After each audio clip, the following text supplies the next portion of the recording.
Storm Team 6 alert day. Let's check on the radar with Todd. And the radar's pretty active once again this morning, Lauren, especially to the south of Indianapolis. For those of you to the north and to the east, I'll kind of just briefly point out that you could have a few spotty showers, but the bulk of this rainfall is going to stay in southern locations. Let's go all the way into downtown Bloomington here. You notice there's a few lightning strikes in the area right across campus, and as you go south of Bloomington, as you make your way down Walnut Street towards Tapp Road, you're dealing with some heavy rainfall. The eastern side, as you work your way to the mall towards Bloomington there, and eventually into the Eastern Heights area, you're dealing with some heavy rain, and that's going to continue to move into portions of Brown County. As you work your way towards Ellettsville and back towards Bloomfield, there's some spotty downpours, but the heaviest of the rain, again, moving through downtown Bloomington right now. We come up State Road 37 into Martinsville, and we're dealing with some moderate rainfall, and that's the way it'll be all the way into the 465 loop as you make your way towards downtown Indianapolis. Then as you go out Interstate 70, we're dealing with what we'll call lighter rain compared to what we've seen, but it'll still impact your morning drive, causing you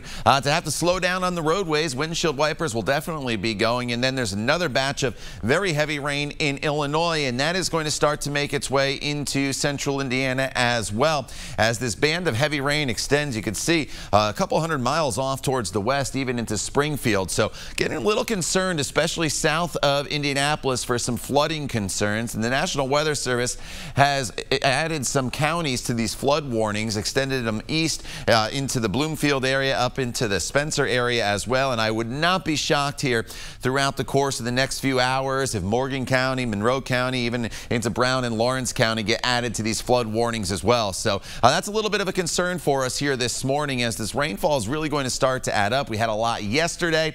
You notice how spotty it is, though. We could see over 2 inches of rain down to the south. As you work your way to the north, you notice the rainfall, and these are just computer estimates. Hardly anything in Crawfordsville, just a little over 1/10 of an inch in Muncie. So not everybody gets into the heavy rain today, but at some point I do think everybody gets wet, so you really should just have the umbrella handy. As far as our biggest threats throughout the day today, it's probably flooding again in southern locations, as I mentioned. Lightning a concern, and a few storms this afternoon could have some gusty winds or a little bit of hail mixed in, but it's not a huge concern for us here today. I think the heavy rain and the lightning, again, by far the biggest threat for us, not only this morning, but throughout the entire day. Temperatures right now in the 60s, still kind of that muggy feel throughout the day today with the clouds and these showers off and on. We're looking at highs only right around 80 degrees. But as we go throughout the week, we start to build back in the heat and humidity. And with more in the way of sunshine, even starting tomorrow, our highs are back in the upper 80s. And some of you could even touch 90 degrees the next few days. It's just going to depend on the cloud cover and storm threats.